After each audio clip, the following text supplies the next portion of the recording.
علیہ وسلم نے فرمایا، مبارک ہو اس کو جو اپنے نامہ اعمال میں استغفار کثرت سے پائے۔ توبہ کہتے ہیں نا، مبارک ہو، خوشخبری ہو اس شخص کے لیے جس کے صحیفہ یعنی نامہ اعمال میں کثرت سے استغفار موجود ہو۔ انسان چونکہ ہر دم غلطی کرتا رہتا ہے تو اس کو توبہ کرنی ہوتی ہے، اور توبہ کے لیے جو ایک فارمل طریقہ ہے وہ کیا ہے؟ استغفار کرنے کا، یعنی باقاعدہ بخشش مانگی جائے، ٹھیک ہے نا، اللہ سے بخشش مانگنا۔ تو جو شخص کثرت سے بخشش مانگتا ہے obviously اسی کے نامہ اعمال میں بہت زیادہ استغفار ملے گی۔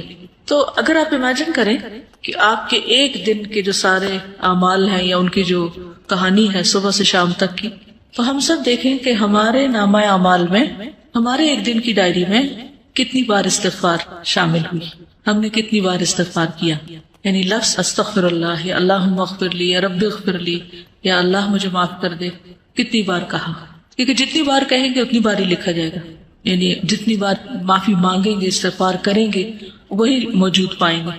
اور اس کے برعکس دیگر باتیں کتنی ہیں کہ کیا کیا چیز ہے اس میں۔ اصل بات یہ ہے کہ ہم فالتو باتوں کے اتنے عادی ہو چکے ہیں کہ جو کرنے کی بات ہے اس کے لیے وقت کم رہ جاتا ہے، کیونکہ وقت تو اتنا ہی ہے نا، تو آپ چاہیں تو اس میں اچھی باتیں کر لیں، استغفار کر لیں، اللہ کا ذکر کر لیں، یا کسی کو فائدہ پہنچانے کا کوئی کام کر لیں، اور چاہیں تو ادھر ادھر کی اپنی کہانیاں سناتے ہوئے وقت گزار دیں، کیونکہ بولنا تو ہم نے ہے ہی، وہ تو ہماری فطرت میں کہ ہم نے بولنا ہے، اور صبح سویرے بولنا شروع کر دیں۔ ذکر کا جو وقت ہے جس وقت ساری کائنات یا زمین آسمان کی ہر چیز ایک طرح سے ذکر میں مصروف ہوتی ہے، چڑیا پرندے ہر چیز چہچہا رہی ہوتی ہے، اور دراصل کیا کر رہے ہوتے ہیں؟ اللہ کی تسبیح ہی کر رہے ہوتے ہیں۔ تو ہم تو اس وقت بھی باز نہیں آتے باتیں کرنے سے، فالتو باتیں، تو باقی دن تو پھر ہے ہی باتوں کا۔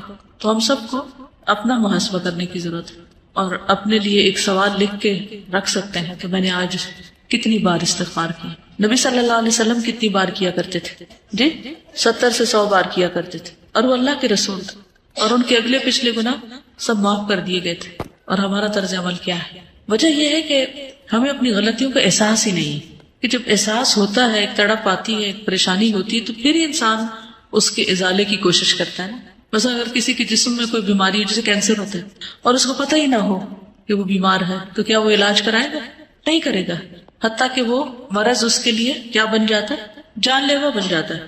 کیونکہ ہمیں غلطی کا اعتراف کر کے اس کی اصلاح کرنے کی بجائے کس چیز کی عادت ہے؟ اپنے آپ کو جسٹیفائی کرنے کی، کہ جو ہم سوچ رہے ہیں، جو ہم کر رہے ہیں وہ بالکل ٹھیک ہے۔ ہر چیز کی کوئی نہ کوئی تعویل کر لیتے ہیں۔ تو جب غلطیوں کی تعویل کرتے چلے جائیں گے تو پھر نتیجہ کیا نکلے گا؟ پھر توبہ کی توفیق نہیں ہوگی، توبہ کے لیے شعوری کوشش نہیں ہوگی، اور جب وہ کوشش نہیں ہوگی تو استغفار کہاں سے کریں گے، اور پھر وہ کریں گے نہیں تو نامہ اعمال میں کہاں سے آئے گا، اور اگر نہیں آتا تو پھر وہ مبارک کس کے لیے اور خوشخبری کس کے لیے؟ تو ہر چیز دوسرے کے ساتھ ریلیٹڈ ہے نا، ایک عمل دوسرے عمل کے ساتھ ایک چین ہوتی ہے پوری۔ تو جو بخشش مانگتا ہے اور ندامت کے آنسو گرتے ہیں اس کے، اور وہ کہتا ہے کہ اللہ تو مجھے معاف کر دے، تو اس کے لیے اللہ کا پھر وعدہ ہے کہ اللہ اسے معاف کرے گا۔ حدیث میں آتا ہے، رسول اللہ صلی اللہ علیہ وسلم نے فرمایا، شیطان نے اپنے رب عز و جل سے کہا، مجھے تیری عزت اور جلال کی قسم، میں تیرے بندوں کو اس وقت تک گمراہ کرتا رہوں گا جب تک ان کے جسم میں روح رہے گی، یعنی جب تک مر نہیں جاتا بندہ، روح نکل نہیں جاتی، اس وقت تک ابلیس اپنا کام نہیں چھوڑتا، کہتا میں کرتا رہوں گا گمراہ۔ اور اللہ عز و جل نے فرمایا، مجھے اپنی عزت اور جلال کی قسم، جب تک وہ مجھ سے معافی مانگتے رہیں گے میں انہیں معاف کرتا رہوں گا۔ لیکن دیکھیے، ہم تھوڑی سی ہمیں تکلیف ہو جاتی ہے، سر دردی ہو جاتا ہے، بخار ہو جاتا ہے، تو کیا اس میں ہماری ہمت توفیق باقی رہتی ہے کہ ہم پھر بھی استغفار کرتے رہیں یا دعا مانگیں یا کوئی ذکر کریں؟ عموماً کیا ہوتا ہے جب ایسی کیفیت ہوتی ہے؟ ہم سب کچھ بھول جاتے ہیں، لوگوں سے بات کرنا، کچھ پڑھنا، کوئی کام کرنا، ہر چیز ایک بوجھ لگتا ہے، کچھ بھی نہیں کرنا چاہتے۔ پھر ہم بخاری کی روایت میں آتا ہے، اے عائشہ، مجھے تمہارے بارے میں اس طرح کی خبریں ملی ہیں، اگر تم واقعی اس معاملے میں پاک و صاف ہو تو اللہ تمہاری پاکی بیان کر دے گا، لیکن اگر تم نے کسی گناہ کا ارادہ کیا تھا تو اللہ کی مغفرت چاہو، استغفار کرو، اس کے حضور توبہ کرو، کیونکہ بندہ جب اعتراف کر لیتا ہے اور پھر اللہ کی بارگاہ میں استغفار کرتا ہے تو اللہ اس کی توبہ قبول کر لیتا ہے۔ دیکھیے، جب بھی کسی پر کوئی الزام لگتا ہے تو دو میں سے ایک صورتیں ہوتی ہیں، ایک یہ کہ وہ شخص مجرم نہیں ہوتا، اس نے جرم نہیں کیا ہوتا، اور دوسرا یہ کہ اس نے یا کیا ہوتا ہے یا اس کا ارادہ کیا ہوتا ہے، دو میں سے ایک ہی چیز ہے۔ تو اگر کوئی شخص اس پہ کوئی الزام لگا اور اس نے غلط کام کیا ہی نہیں تو اس کو بالکل اطمینان رکھنا چاہیے کہ میں اس معاملے میں بالکل سچا ہوں اور کسی کی باتوں پر مجھے اوفینڈ نہیں ہونا، مجھے بھڑکنا نہیں اور مجھے چیخنا چلانا نہیں اور بدتمیزی کا طوفان برپا نہیں کرنا۔ اللہ کو پتا ہے میں نے غلط کام نہیں کیا اور حمایت کے لیے اللہ کافی ہے۔ اور دوسرا یہ کہ انسان جب گلٹی کانشیس ہو، اس کو پتا ہو کہ اس نے نیت کی تھی، ارادہ کیا تھا اور کچھ نہ کچھ اس راہ پہ چل پڑا تھا یا پھر کر گزرا تھا، تو پھر اس صورت میں بھی صفائی دینے کی اور اپنے آپ کو سچا ثابت کرنے کے لیے جھوٹ بولنے کی ضرورت نہیں، اور اگر کوئی ایسا کرے گا تو اس کے لیے معافی کا کوئی دروازہ نہیں پھر، کیونکہ وہ ایک تو غلط کر چکا اور دوسرا اس پہ جھوٹ بول رہا ہے اور جھوٹ بول کر ایک اور گناہ کر رہا ہے اور پھر اس جھوٹ کو چھپانے کے لیے شاید ایک اور جھوٹ بولنا پڑے، اس طرح وہ گناہوں کی دلدل میں پھنستا چلا جائے گا۔ تو کبھی بھی کوئی ایسی بات ہو تو سب سے پہلے تو اپنے آپ کا حساب لے، محاسبہ کرے، یہ جو میں نے کیا ہے، جو کہا ہے، اس میں اصل حقیقت کیا ہے، کیونکہ یہ اللہ جانتا تھا یا بندے کو خود پتا ہوتا ہے کہ وہ کہاں کھڑا ہے۔ تو ان دونوں صورتوں میں کتنی بہترین نبی صلی اللہ علیہ وسلم نے راہ دکھائی ہے، اور اس میں انسان کے لیے اطمینان ہی اطمینان ہے۔ پھر یہ ہے کہ معافی کی امید بھی رکھنی چاہیے، کیونکہ شیطان انسان کے اندر بار بار یہ وسوسہ ڈالتا ہے کہ اللہ تمہیں نہیں معاف کرے گا۔ اس وسوسے سے بچنا چاہیے، کیونکہ اللہ کا وعدہ ہے وہ معاف کرے گا، تو وہ کیوں نہیں کرے گا؟ وہ ظالم نہیں ہے۔ رسول اللہ صلی اللہ علیہ وسلم نے فرمایا، اللہ تعالیٰ فرماتا ہے، اے ابن آدم، جب تک تو مجھے پکارے گا اور مجھ سے پر امید رہے گا، ہوپ فل رہے گا، میں تجھے بخشتا رہوں گا جو بھی گناہ ہوں گے، اور کوئی پرواہ نہ کروں گا کہ کون سے گناہ ہیں۔ اے ابن آدم، اگر تیرے گناہ آسمان کی بلندیوں تک پہنچ جائے تو پھر تو مجھ سے بخشش طلب کرے تو میں پرواہ کیے بغیر تجھے بخش دوں گا، ولا ابالی، مجھے پرواہ نہیں، کیونکہ ہمارا کوئی گناہ اللہ تعالیٰ کو نقصان نہیں دیتا۔ بندے عام طور پر جب بندوں کو معاف نہیں کرتے تو کیوں نہیں کرتے؟ کیونکہ بندے بندوں سے ہرٹ ہو جاتے ہیں یا بندوں کو بندے نقصان پہنچا جاتے ہیں تو وہ معاف نہیں کر پاتے۔ ہمارا کوئی گناہ اللہ تعالیٰ کو اس طریقے پر ہرٹ نہیں کرتا اور نہ اس کو کوئی نقصان ہوتا۔ وہ ایک حدیث قدسی میں آتا ہے نا کہ اگر سارے کے سارے اول و آخر جن و انس سب سے زیادہ فاسق و فاجر شخص کی طرح ہو جائے، اس کے دل کی طرح ہو جائے، تو یہ چیز اللہ کی بادشاہت میں کچھ بھی کمی نہیں کرتی۔ اللہ کو اس کی کوئی پرواہ نہیں، کوئی فکر نہیں، نقصان کچھ نہیں اس کا۔ بندوں کا تو نقصان ہو جاتا ہے نا، اللہ کا کوئی نقصان نہیں ہوتا، تو اس لیے اللہ تعالیٰ کو معاف کرنے میں مشکل بھی کوئی نہیں، ویسے بھی وہ عزیز و مقتدر ہے۔ اے ابن آدم، اگر تو زمین کے برابر گناہ لے کر میرے پاس آئے اور اس حال میں مجھ سے ملے کہ میرے ساتھ شرک نہ کیا ہو تو میں تجھے ان گناہوں کے بقدر بخشش عطا کروں گا۔ پوری زمین بھی ایک بندے کے گناہوں سے بھر جائے تو بھی اللہ تعالیٰ معاف کر دیتا ہے اگر بندہ سچے دل سے توبہ کرنے والا ہو۔ اس میں وہ مثال بھی آپ یاد رکھیے 99 قتل کرنے والے کی، 99 بندوں کے قاتل کی، اللہ تعالیٰ نے اس کو بھی معاف کر دیا، حالانکہ ابھی وہ اس راہ پہ چلا ہی تھا۔ عربی کے الفاظ بڑے خوبصورت ہیں کہ جس کا مفہوم کچھ اس طرح بنتا ہے، اگر تو آسمان بھر گناہ لائے تو اسی مقدار سے میں تمہارے پاس بخشش لاؤں گا، اور زمین بھر اگر تو گناہ لائے تو زمین بھر بخشش سے تیری طرف آؤں گا۔ لیکن اصل چیز کیا ہے؟ اعتراف، جو سب سے مشکل کام ہے اپنی غلطی کا۔ یہ کہنا کہ آئی واز رانگ، میری غلطی ہے، میں نے غلط کیا، یہ دنیا کا مشکل ترین کام ہے۔ غلطی کرنے کے بعد عموماً ہم یہی کہتے ہیں نہیں میں نے غلط، دوسرا بندہ غلط ہے، اس کی غلطی، دوسرے کو بلیم کرتے ہیں اور اپنی غلطی بھول جاتے ہیں۔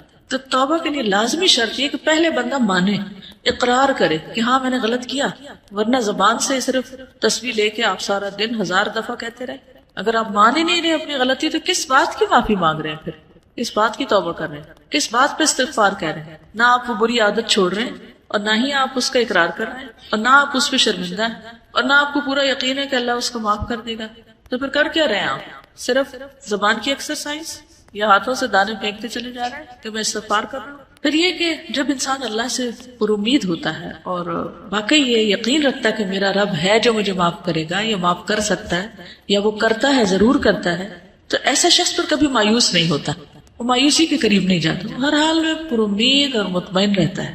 ابو ہریرہ کہتے ہیں میں نے نبی صلی اللہ علیہ وسلم کو فرماتے ہوئے سنا، ایک بندے نے بہت گناہ کیے اور کہا ہے میرے رب میں تیرا ہی گناہ گار بندہ ہوں، تو مجھے بخش دے، یعنی میں ہی تیرا گناہ گار بندہ ہوں تو مجھے معاف کر دے۔ اللہ رب العزت نے فرمایا میرا بندہ جانتا ہے کہ اس کا کوئی رب ہے جو گناہ معاف کرتا ہے اور گناہ کی وجہ سے سزا بھی دیتا ہے، اس کو یہ بھی یقین ہے کہ اگر نہیں معافی ملی تو پکڑ ہو جائے گی، تو میں نے اپنے بندے کو بخش دیا۔ پھر بندہ رکا رہا جتنا اللہ نے چاہا، جتنی اللہ نے اس کو توفیق دی وہ گناہ سے رکا رہا، پھر اس نے گناہ کر لیا اور عرض کیا اے میرے رب میں نے پھر گناہ کر لیا، پھر غلطی ہو گئی، اسے بھی بخش دے۔ اللہ تعالیٰ نے فرمایا میرا بندہ جانتا ہے کہ اس کا کوئی رب ہے جو گناہ معاف کرتا ہے اور اس کے بدلے میں سزا بھی دیتا ہے. میں نے اپنے بندے کو بخش دیا.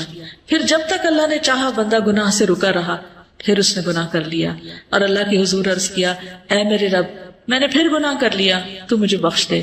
اللہ تعالیٰ فرماتا ہے میرا بندہ جانتا ہے اس کا ایک رب ہے جو گناہ معاف کرتا ہے اور اس کی سزا بھی دیتا ہے، تو میں نے اپنے بندے کو 3 مرتبہ بخش دیا، بس اب جو چاہے عمل کرے. اس کا یہ مطلب نہیں جو چاہے اب گناہ کرے تو اب آئندہ کے لیے بھی اس کی بخشش ہوگی. مطلب یہ کہ جب بھی اس سے گناہ ہو تو دیر نہ کرے. وہ فارسی میں آتا نا 100 بار اگر توبہ شکستی باز آ، 100 بار بھی توبہ ٹوٹ جائے تو بھی باز آ جاؤ، پھر بھی پلٹ آؤ، پھر بھی لوٹ آؤ، کیونکہ وہ رب 100 بار توبہ کرنے والوں کو 100 بار معاف کر دیتا ہے. تو اس بات کا یقین کہ اللہ تعالیٰ معاف کر دے گا، اور یہ سراسر اس کے اپنے اختیار میں بھی ہے. یغفر لمن یشاء ویعذب من یشاء.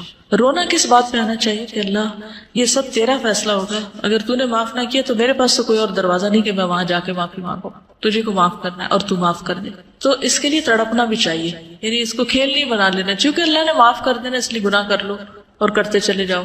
کیا پتا کہ توبہ کی توفیق بھی پھر ہوتی ہے یا نہیں. اس امید پہ گناہ نہیں کرنے چاہیے، ہمیشہ اعتراف کی روش پہ چلتے جانا چاہیے.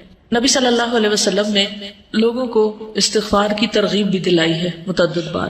مثلا ایک بار آپ نے فرمایا قسم اس ذات کی جس کے قبضہ قدرت میں میری جان ہے، اگر تم گناہ نہ کرتے تو اللہ تعالیٰ تمہیں لے جاتا اور ایسے لوگوں کو لاتا جو گناہ کرتے پھر معافی مانگتے تو اللہ ان کو معاف کر دیتا، کیونکہ اللہ تعالیٰ کو معاف کرنا پسند ہے. انسانوں کو معاف کرنا پسند نہیں، انسان معاف کرنا پسند نہیں کرتے، لیکن اللہ تعالیٰ معاف کرنے سے محبت رکھتا ہے، وہ معاف کرنا چاہتا ہے. شرط یہ ہے کہ کوئی شخص واقعی پھر معافی مانگے. اب آپ دیکھیے کہ غلطی کس سے ہوتی ہے، غلطی کون کرتا ہے. عام روزمرہ زندگی میں دیکھیے کون غلطی کرتا ہے، جو عمل کرتا ہے، جو کوئی کام کرتا ہے. جو کچھ کرے گا اس سے ہی غلطی ہوگی نا، جو کام ہی نہیں کرے گا اس سے کیا غلطی ہونی ہے. ایسا برتن کس سے ٹوٹتا ہے، جو برتن استعمال کرتا ہے، اور جس نے صرف سجا کے رکھے ہوئے الماری میں اس سے تو نہیں ٹوٹے گی، اس کے تو بچے رہیں گے. اسی طرح باقی غلطیوں پر بھی آپ نظر ڈالیے. انسانوں کے حق میں بھی ہم سے غلطیاں کب ہوتی ہیں، جب ہم ان سے تعلق رکھتے ہیں تو پھر ہم سے غلطیاں ہو جاتی ہیں. اور اگر ہم تعلق ہی نہ رکھیں کسی سے، مثلا ایک شخص جس وقت سڑک پر جا رہا ہو اس سے ہماری کوئی ناراضگی ہے، ہم نے اس کو کوئی نقصان کیا یا اس کو کوئی دل دکھایا نہیں، کیوں؟ کوئی تعلق ہی نہیں ہمارا اس سے. لیکن اپنی بہن سے پوچھئے، اپنی امی سے پوچھئے، اپنے بھائی سے پوچھئے، اپنے ہسبینڈ سے پوچھئے، اپنے بچوں سے پوچھئے، وہ کیا کہیں گے؟ ان کے پاس ہوں گے آپ کے لیے شکایتیں آپ کے خلاف، یا آپ سے کبھی نہ کبھی ہرٹ ہوئے ہوں گے. کیوں؟ کیا وجہ؟ کیونکہ ان سے تعلق ہے آپ کا. تو اللہ تعالیٰ کو کیسے بندے پسند ہیں؟ وہ جو کسی سے تعلق نہ رکھے اور سب سے کٹ کے ایک طرف بیٹھ جائے اور کوئی غلطی نہ کرے، نہ کسی کو ہرٹ کرے، نہ کسی سے کوئی معاملہ کرے، وہ پسند ہے. کون لوگ زیادہ بہتر ہیں؟ جو لوگوں سے ملتے جلتے رہے اور ان کی طرف سے پہنچنے والی تکلیفوں پر درگزر کریں، وہ زیادہ بہتر ہے بنسبت اس کے کہ نہ وہ کسی سے بات کرے نہ کسی کو ہرٹ کرے. تو جب آپ کسی سے معاملہ کریں گے تو ایک دوسرے کی کوئی بات بری بھی لگ جائے گی. اچھا، انسانی نفس بڑا عجیب ہے، بعض اوقات بلا وجہ کسی کی بات بری لگ جاتی ہے اور بعض اوقات کسی کی بڑی بڑی بات کی پرواہ نہیں ہوتی ہے نا ایسے. تو پھر تو ہم نے اپنے آپ کو بھی نہیں سمجھا، ہم خود بھی کسی ایک چیز پر نہیں، ہم تو اپنے لیے بھی معمہ ہیں تو دوسروں کے لیے تو ہے ہی ہے. تو اس لیے کبھی کوئی ہمارے بارے میں مس انڈرسٹینڈ کر جائے تو اس کو ایشو نہ بنائے، ٹھیک ہے؟ تو ایزی رہیں گے، ہین لین سہل قریب. تو ایزی رہنے میں آسانی یہ ہے کہ پھر انسان نہ دوسروں پہ بوجھ ہوتا ہے اور نہ دوسرے اس پہ بوجھ ہوتے ہیں. کسی کو ٹکر لگ جائے، کسی کی کچھ خرابی ہو جائے تو سوری کر لیں، بات ختم، اور چلتے چلے جائیں، آگے بڑھتے جائیں. کرنا اس کے علاوہ کوئی چارہ نہیں اور کوئی طریقہ نہیں کہ آپ زندگی میں پروگرس کر سکیں. آگے بڑھنے کے لیے معاف کرنا ہی پڑے گا، بھولنا ہی پڑے گا. دوسروں کی غلطیاں ایسی چیز نہیں ہوتی کہ جن کو آپ یاد رکھیں، ٹھیک ہے نا؟ یہ یاد رکھنے کی چیزیں نہیں ہیں، لیکن عموماً ہم یاد رکھنے والی چیزیں تو بھول جاتے ہیں، ان میں تو ہمارا حافظہ خراب ہے. اور جو یاد نہیں رکھنا چاہیے وہ ہم بھولتے نہیں، کیونکہ ہم بھولنے دیتے نہیں، ان کی گرہ باندھ کے رکھتے. تو اگر آپ کو بہت ہی شوق ہے کچھ یاد رکھنے کا تو کوئی اچھی چیزیں یاد رکھ لیں تو خود بھی خوش رہیں گے، دوسروں کو بھی خوش رکھیں گے. اسی لیے ہمیں کچھ ڈھنگ کی چیزیں یاد ہی نہیں رہتی کیونکہ ہمارا دماغ کس میں الجھا رہتا ہے. ویسے کتاب آپ کے آگے رکھی ہوئی ہے، صبح ٹیسٹ بھی ہے اور کو سبق یاد نہیں ہو رہا، کیا وجہ ہے؟ پوچھا کرے رک کر، کیا مسئلہ کیا ہے، کیوں ایسا ہو رہا میرے ساتھ؟ تو کوئی نہ کوئی الجھن ہوگی آپ کے دماغ میں جو اتنی آپ کو الجھائے ہوئے ہوگی کہ آپ کی نظریں بھی الفاظ پہ نہیں ٹک رہی ہوں گی. تو کرنا کیا چاہیے ایسے میں جب آپ کو کوئی چیز اتنا زیادہ ڈسٹرب کر دے؟ پھر ہوتے جانا چاہیے. کیا کریں گے؟ اس شخص کے جس نے 99 قتل کیے تھے اسے کیا سجیسٹ کیا تھا؟ جگہ تبدیل کر لو. جی نیک لوگوں کی بستی میں چلے جاؤ. تو ہم کیا کر سکتے ہیں؟ اصل نہیں پڑھی جا رہی نا بات، تو آپ اس وقت بند کر دیں کتاب، اٹھ کے کچھ اور کرنے چلے جائیں. 5 منٹ لے لیں، 10 لے لیں، کچھ اور کام کر لیں. اتنا میں خوب دماغ خالی سوچ بھی لے گا اور جو کچھ اس میں آ رہا ہے اس الجھاؤ کا کوئی سلجھاؤ ہو بھی جائے گا، اور پھر واپس پلٹ آئے، پھر آ کے فریش کام شروع کر دیں. یہ اس وقت کوئی ایسا کام لے لیں کہ جس میں بہت زیادہ آپ کو ذہنی یکسوئی نہ چاہیے، تھوڑے سے اڑ جائے وہاں سے، جگہ کو چھوڑ دیں. غصے کا بھی علاج کیا ہے؟ جگہ چھوڑ دیں، پوزیشن بدل لیں بیسیکلی. تو ان چیزوں کا بھی علاج یہی ہے کہ آپ ہٹ جائیں وہاں سے. پھر اللہ سبحانہ و تعالیٰ قرآن پاک میں فرماتے ہیں افلا یتوبون الی اللہ ویستغفرونہ، کیا وہ اللہ سے توبہ نہیں کریں گے، استغفار نہیں کریں گے؟ واللہ غفور الرحیم، اور اللہ غفور الرحیم ہے. نبی صلی اللہ علیہ وسلم کو حکم دیا گیا واستغفر اللہ ان اللہ کان غفور الرحیم، اور اللہ سے بخشش طلب کیجیے، اللہ تعالیٰ یقیناً بہت بخشنے والا، رحم فرمانے والا ہے. سب لوگوں کو حکم دیا گیا توبوا الی اللہ جمیعا، اور وان استغفروا ربکم ثم توبوا الیہ. سورۃ ہود میں ہود علیہ السلام نے اپنی قوم کو کہا تھا کہ اپنے پروردگار سے معافی مانگو اور اس کے حضور توبہ کرو. پھر نوح علیہ السلام نے بھی کہا فقلت استغفروا ربکم انہ کان غفارا یرسل السماء علیکم مدرارا. ہود علیہ السلام نے کہا وَيَا قَوْمِ اسْتَغْفِرُوا رَبَّكُمْ ثُمَّ تُوبُوا إِلَيْهِ. شعیب علیہ السلام نے کہا وَاسْتَغْفِرُوا رَبَّكُمْ ثُمَّ تُوبُوا إِلَيْهِ. نبی صلی اللہ علیہ وسلم نے اپنی قوم کو استغفار سکھائی نہیں، اپنے لوگوں کو. نبی صلی اللہ علیہ وسلم کے پاس جب کوئی آ کے یہ کہتا ہے یا رسول اللہ صلی اللہ علیہ وسلم جب میں اپنے پروردگار سے دعا کروں تو کیا کہا کروں؟ تو آپ نے فرمایا کہو اللہم اغفر لی وارحمنی واہدنی وارزقنی، اے اللہ مجھے معاف کر دے، مجھ پر رحم فرما، مجھے ہدایت دے، مجھے رزق دے. اس کے بعد آپ نے انگوٹھے کو نکال کر باقی 4 انگلیوں کو بند کر کے فرمایا یہ 4 چیزیں دنیا اور آخرت دونوں کی جامع ہیں. یعنی جس کو یہ 4 چیزیں مل گئی اس کو دنیا آخرت سب کچھ مل گیا. 2 سجدوں کے بیچ میں ہم یہ دعا پڑھتے ہیں، ٹھیک ہے؟ تو تھوڑا شعوری طور پر پڑھنے کی کوشش کریں کیونکہ اس میں دنیا اور آخرت کی بھلائیاں ہیں اس دعا میں. اور ویسے بھی دعا کرتے وقت اگر انسان استغفار کرتا ہے تو ایک طرح سے پہلے اس کے گناہ دھل جاتے ہیں، پھر اس کے بعد اللہ کا قرب مانگتا ہے، اللہ کی محبت مانگتا ہے، باقی چیزیں مانگتا ہے. تو یہ ایسے ہی ہے کہ جیسے انسان پہلے نہائے دھوئے پھر خوشبو لگائے، ٹھیک ہے؟ نبی صلی اللہ علیہ وسلم اسلام قبول کرنے والے کو سب سے پہلے استغفار سکھاتے تھے. یہ صحیح مسلم کی روایت ہے. کان رسول اللہ صلی اللہ علیہ وسلم یعلم من اسلم یقول اللہم اغفر لی وارحمنی واہدنی وارزقنی. ٹھیک ہے، جب کوئی مسلمان ہوتا تو آپ اس کو یہ کلمات سکھاتے کہ یہ مانگو. پھر ایمان والوں کی صفت بھی یہی ہے وبالاسحار هم یستغفرون والمستغفرین بالاسحار، سورۃ آل عمران میں آتا ہے. خاص طور پر عورتوں کو استغفار کا حکم دیا گیا. حدیث یاد ہے کسی کو؟ اور کیوں دیا گیا؟ صحیح مسلم کی روایت ہے رسول اللہ صلی اللہ علیہ وسلم نے فرمایا اے عورتوں کے گروہ صدقہ کرتی رہا کرو اور کثرت سے استغفار کرتی رہا کرو. یعنی ہم خواتین کو اور بھی زیادہ استغفار کی ضرورت ہے کیونکہ میں نے دوزخ والوں میں زیادہ تر عورتوں کو دیکھا ہے. ان عورتوں میں سے ایک عقل مند عورت نے عرض کیا کہ ہمارے کثرت سے دوزخ میں جانے کی وجہ کیا ہے؟ ان سے سوال کیا. آپ نے فرمایا تم لعنت کثرت سے کرتی، یعنی لعن تان، دوسروں کو بلیم کرنا، دوسروں کو برا بلا کہنا، اور اپنے خاوند کی ناشکری کرتی. ناشکری بھی نا ایک عادت ہوتی ہے، کسی حال پہ راضی نہ ہونا، کسی کا احسان نہ ماننا. پھر اسی طرح یہ ہے کہ ہمیں صرف اپنے لیے نہیں دوسروں کے لیے بھی استغفار کرنی چاہیے. وہ بھی ہم نماز میں کرتے ہیں، اسے بھی تھوڑا سا شعور کے ساتھ کیجیے. کیا کہتے ہیں؟ ربنا اغفر لی ولوالدی وللمؤمنین یوم یقوم الحساب. ٹھیک ہے. خصوصاً جب کوئی فوت ہو جائے تو اس کی بخشش کی دعا کرنی چاہیے. نجاشی جب فوت ہو گیا تھا تو نبی صلی اللہ علیہ وسلم نے صحابہ سے کہا تھا کہ استغفروا لاخیکم، اپنے بھائی کے لیے استغفار کرو، یعنی اس کی مغفرت کی دعا کرو. حسن بصری کہتے ہیں کثرت سے استغفار کرو، اپنے گھروں میں، اپنے دسترخوانوں پر، اپنے راستوں میں، بازاروں میں، مجلسوں میں، جہاں بھی تم ہو. تمہیں نہیں معلوم کہ کہاں بخشش نازل ہو جائے، کہاں اللہ تعالیٰ بخش دے. یہ حدیث ہے نا توبہ، یعنی خوشخبری کس کے لیے؟ لمن وجد فی صحیفتی استغفارا کثیرا، جس کے صحیفے میں، جس کے اعمال نامے میں کثرت سے استغفار ہو. تو پھر ہر موقع پہ، ہر مجلس میں، ہر جگہ انسان کرتا رہے، اور پھر برائی کرتے ہی ساتھ ہی کر لے. لیکن صرف برائی کرتے ہی نہیں، نیکی کے بعد بھی، نیکی کا کام کر کے بھی. کیوں؟ وہ کیوں؟ جیسے نماز کے بعد ہم سلام پھیرتے ہیں نا تو سب سے پہلے کیا کرتے ہیں؟ اللہ اکبر، استغفر اللہ. واہ، کیوں؟ آپ نماز کے اندر بھی غلطیاں ہوتی ہیں، نماز کا حق ہی ادا نہیں کرتے. اور شابش نیک کام کرتے ہوئے ہو سکتا نیت میں کوئی خرابی ہوگی، اور تکبر سے بھی بچتا ہے انسان کہ ہم اس کا حق ادا نہیں کر پائے، یا اللہ تو معاف کر دے، ہمیں جو کرنا چاہیے وہ ہم نے نہیں کیا، اس سے ایروگنس نہیں آئے گی کہ ہم نے بہت کچھ کر لیا، جو کرنا چاہیے تھا وہ کر نہیں پائے۔